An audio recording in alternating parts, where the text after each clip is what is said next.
good YouTube? It's your boy KingSupreme back in the video. Today we got when a gang leader confronted Tyson. Now if you're new here, welcome to the channel. Just be sure to like, comment, subscribe, and share. And thank y'all for those who already subscribed and are part of the family. I appreciate y'all for just really treating me like a homie. And thank y'all for all the continued support, all the love, everything, bro. This means the most, and that's why y'all feel the best supporters on YouTube. And if you want to keep seeing more bangers from your boy, just be sure to keep flooding the comments down below. We got video ideas, got questions for me, video suggestions, anything. Just flood it down below in the comments, and I got you more of these bangers. But we for real going up. The sky's the limit for us, and I'm gonna keep on telling y'all that these videos will continuously be dropped. I'm gonna keep on being consistent with y'all. I'm not gonna let y'all down. You feel me? So if you haven't joined the latest gang on YouTube already, come join the family. We lit over here. You feel me? But hey, we got when a gang leader confronted Tyson today. Hey, I didn't know if y'all new to the channel, I'm getting more into these sports reactions. So if y'all mess with these, just let me know in the comments. I'll for sure get to more of them. But this was one I saw suggested. When the gang leader confronted Tyson. This sounds very interesting. I don't know what's gonna happen,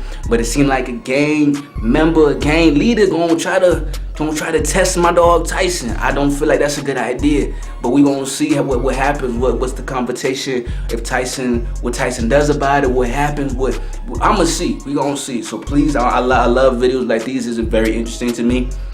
And I love sports in general, anything, UFC, NFL, NBA, anything. So you got any other sports videos for me, just let me know in the comments. It's the suggestion down in the comments, and I'll for sure get to it. So we're going to see how this one is. But Tyson is my dog, one of my favorite boxers of all time. So we're going to see how this one is. But yeah, this is my opinion. Just don't test Tyson, whatever happens. But we'll see what happens. This is going to be a fight. Tyson, and you know it. You hit me, I'm going to kill you. I'm gonna kill you. Welcome back to the Big Fight Recap here on BLTV Classic. He pulled his glasses off. Did you see his eye? His eye was just hanging out. Damn, I swear that's the first video I seen with him having hair, bro. I swear. So that's what he looks like with hair, huh? My man looking smooth, okay. That's crazy. That's really the first video I've ever seen with Steve Harvey. Oh, did you see his eye? His eye was just hanging out his head. How old was he in there? On today's video, we revisit the infamous two-fight saga between Mike Tyson and Mitch Blood Green. A genuine beef that 10 rounds of boxing couldn't squash, as the two would face off one more time on the street, this time in a much shorter affair with a decisive victory. Let's get right to it. Wait, what?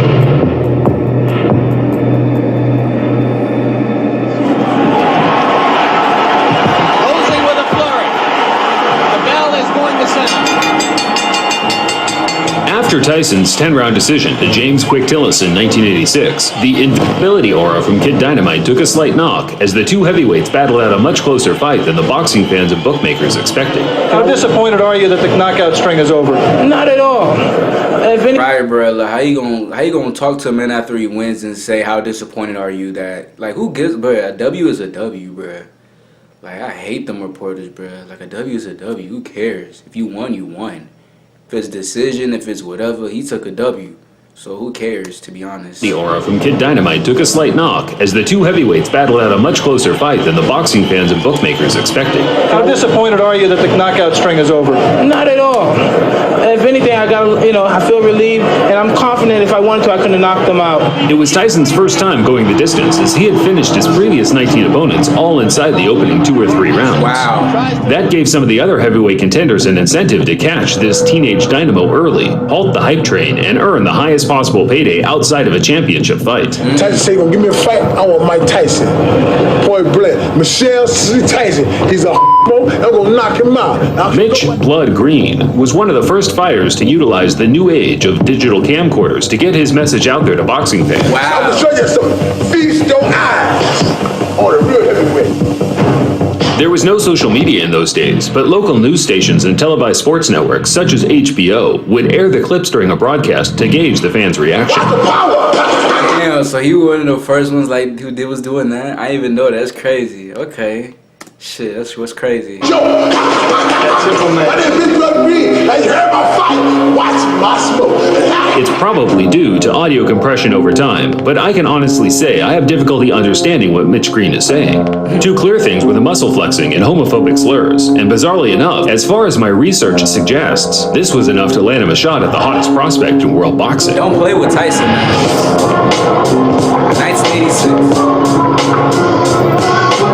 Growing up on the tough streets of Detroit, Mitch Green was a prominent player in 1970s New York gang warfare. I'm gonna be honest with you, Mitch Green, I've never heard of that name before, bro. I swear I haven't. Was he prominent, bro?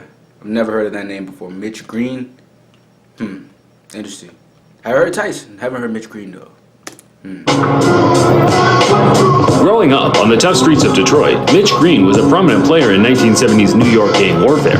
By the age of 17, he had witnessed his father lose his life in a bizarre Western-style quick-draw shootout, not long before being shot twice himself, fortunately escaping with non-fatal injuries. Green tried to escape gang life by joining the UBA boxing gym in New York. But by this time, his ties to the street were too pronounced, as he was now hailed the king of New York street gangs by the NYPD for his role as gang leader in the deadly Bloods crew. Things slowly started to change for Mitch, as his reputation as a gang leader was exceeded by that of a talented amateur boxer, the muscular 6'5" big man that was racking up copious tournament success, including several... 6'5"? Bro, get your ass out on the court, bro. Oh my God, bro. Grab some rebound in the bro. deadly Bloods crew. Things slowly started to change for Mitch, as his reputation as a gang leader was exceeded by that of a talented amateur boxer, the muscular 6'5" big man that was racking up copious tournament success, including several New York Golden Gloves. From the Bronx, New York, undefeated in 5 professional bouts with 1 draw. Green took to the professional ring in 1980 and quickly started racking up wins over journeyman and fringe contenders such as Jumbo Cummings. Champion in waiting Trevor Berbick became the first man to beat Green in 1985, where Mitch made a good account of himself, only losing by majority decision. Both Tyson and Green were on the fringe of a world title shot, so regardless of the antics, the two were on a likely collision course. Right. The trash talk from Green just helped build more interest in the fight. Bro, this is getting me even hyping, bro. It's getting me hype, bro. Like, damn, like, what's gonna happen, bro? He gonna humble dude, bro?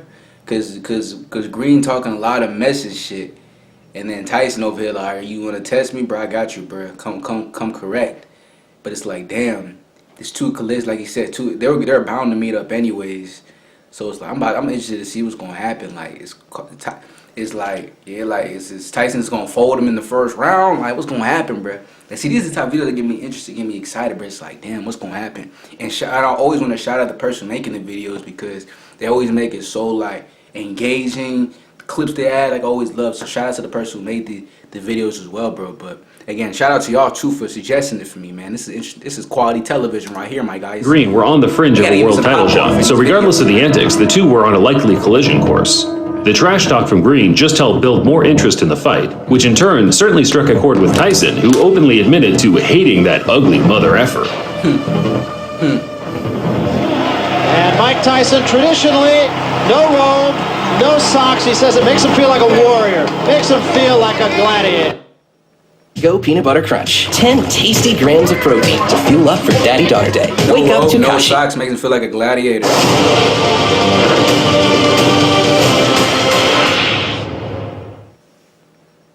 Tyson met Green for the first time in May 1986 at Madison Square Garden. It was Tyson's first match at a prestigious boxing venue and also the first to be covered by a large television network. Yet, the occasion didn't change the traditional no-robe, no-socks attire. He was all business and had a personal vendetta to settle with the now not-so-confident-looking Mitch Blood Green. And was so much a factor in the last fight that Bruh, he's about to beat the fuck out of him, bruh. Look at I'm just looking at his face, bruh. Look at how determined he looks, bruh. Tyson about to knock this fool out, bro. Let's see how it happens, bro. He about to knock him out. I don't even know this. So I'm not even rooting against dude like Green. Mad respect, like you saw what he came from and like what he's doing now. You know what I'm saying, on the Madison Square Garden type stage. So I don't even got nothing but, you know what I'm saying, I don't even got hate towards dude. He was just testing Tyson, and you do not want to test Tyson. So I just feel like this is gonna be a very one-sided matchup in my opinion, bro. We're gonna see though, man. he showed you here on HBO that he didn't double up. He just was a little bit lazy, especially in the later rounds. So we'll see what he does about that against Mitch Green. Always aggressive, right in front of his man. Now we see some head movement. Quick a shot. There's the left hook I was talking about. He did draw a warning from Luis Rivera, the referee, about holding. Green's in trouble.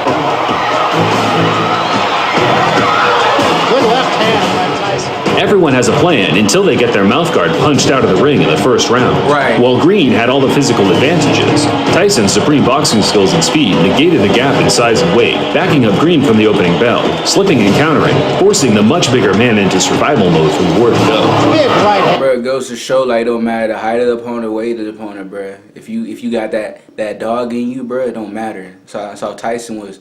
Dude is 6'5". How tall is Tyson, bro? He has to be. He's looking up at him from. He's looking up at him, so he's got to be like what, like 6 foot?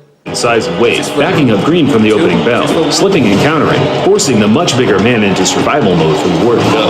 Big right hand against Tillis. And what a shot. That is an awesome shot. Tyson punched out Green's mouthguard again in the third, whereafter he started mocking his opponent for having a wide, gulping mouth, stalking him across the ring, landing fierce, single power punches. Quickly throws his punches. Another big left hook. Hey, Tyson, good uppercut. He has to take a standing bench. Another couple body shots. Well, he's smiling. Tyson's smiling. You see, Green has those fast hands. The fight became so routine by the closing stages, the crowd knew they were witnessing a foregone conclusion. Tyson himself appeared to have his mind elsewhere as he bizarrely kissed his trainer, Kevin Rooney, while he was trying to deliver him intricate strategies and details regarding the fight. Kevin Rooney is in there and just jabbering away 100 miles a minute. Mike Tyson leaned over and just kissed. He's just playing, bro. Like he's just like, you know what, the match is already over. Like he's just toying with him at this point. It just seems like he's toying with him. Like I said, it wasn't even a contest, bro. I mean, this fight still isn't over, bro, but he just demolished him pretty much. Closed the show, trying to score the knockout, but Green's disinclination to engage allowed him to grab and clinch his way to safety, resulting in him losing 9 out of 10 of the rounds on every tip of scorecard. Wow. 9 out of 10 rounds. Yeah, but we knew deep inside that I was going to win this fight so easy because of his style. He's a game tough opponent, and he took some fairly decent shots. But as you know, I won comfortably, and I didn't try for the knockout, and I used a great deal of discipline in there, not knocking him out. Tyson claimed he carried Green the 10-round distance on purpose to punish him for as long as possible. And whether it was true or not, Green's personal pride was hurt, and he was willing to do whatever it took to restore a sliver of respect amongst his peers. I mean, at least Green retired from boxing after the Tyson loss and returned to the street to earn a living from selling drugs. Wow. He always planned to one day get Tyson back in the ring, but as his years of inactivity ensued, Tyson progressed to... Damn, so one match and he went back to he just retired after one match? At least he didn't get knocked out, and like I looked at the stats, they weren't like, let me see, thrown 3, 460, 282. Like, bro, you could have gotten back in the ring. That's Tyson you're going against, like. Was true or not, Green's personal pride was hurt, and he was willing to do whatever it took to restore a sliver of respect amongst his peers. Green retired from boxing after the Tyson loss and returned to the street to earn a living from selling drugs.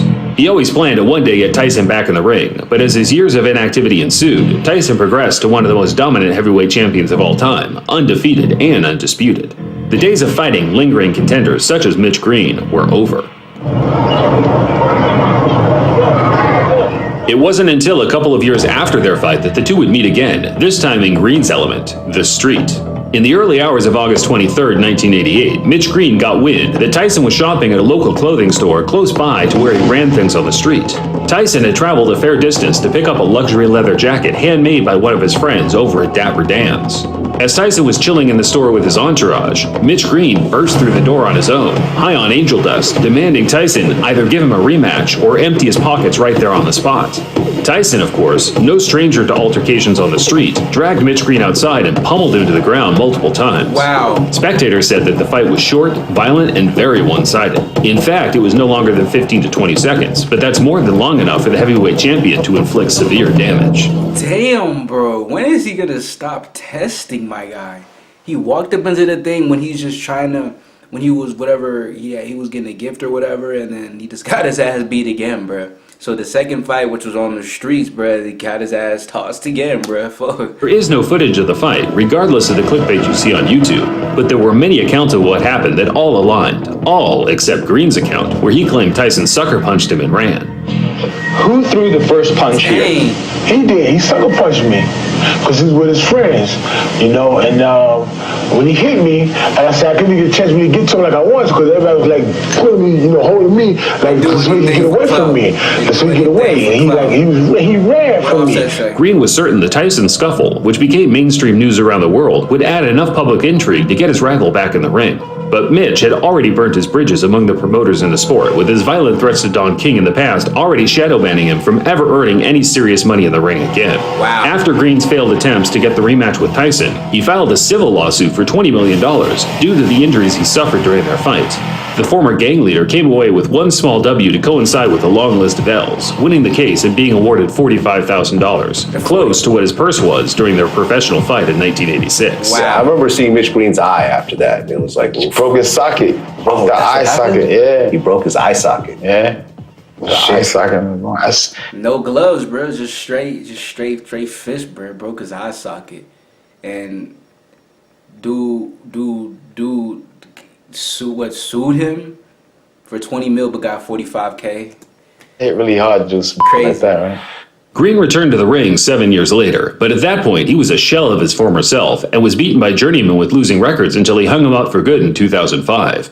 As of 2022, Green is still a large-as-life character, but now employs his energy into his love of Christianity. He still has a gripe with Tyson, but I think it's fair to say the two have now moved on, and whenever the topic is brought up today, they both make light of their infamous 30-year feud.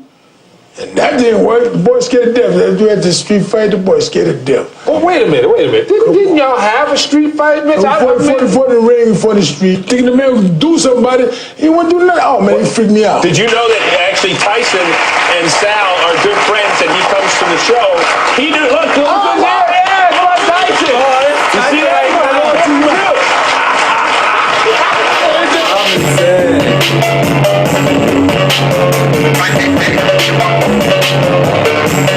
So pretty much tested him on 2 different occasions. Both times got humbled very quickly, as it was I expected pretty much. But damn, humiliated twice. The first time in the ring, I mean, I guess not humiliated. Got pretty much handled. Pretty much, you know, it was a dominating win. And then years later, got his ass handled out on the street, and then was continuing to lie and say that it was a sucker punch, even though he's the one that tried to pull up on Tyson. But as we see what happens when you try to test Tyson, not good stuff happens. But that's the video. Hope y'all enjoyed it. Again, I'm really loving these sports videos. You guys want to see more of them? Just let me know in the comments and let me know which type of videos you want to see.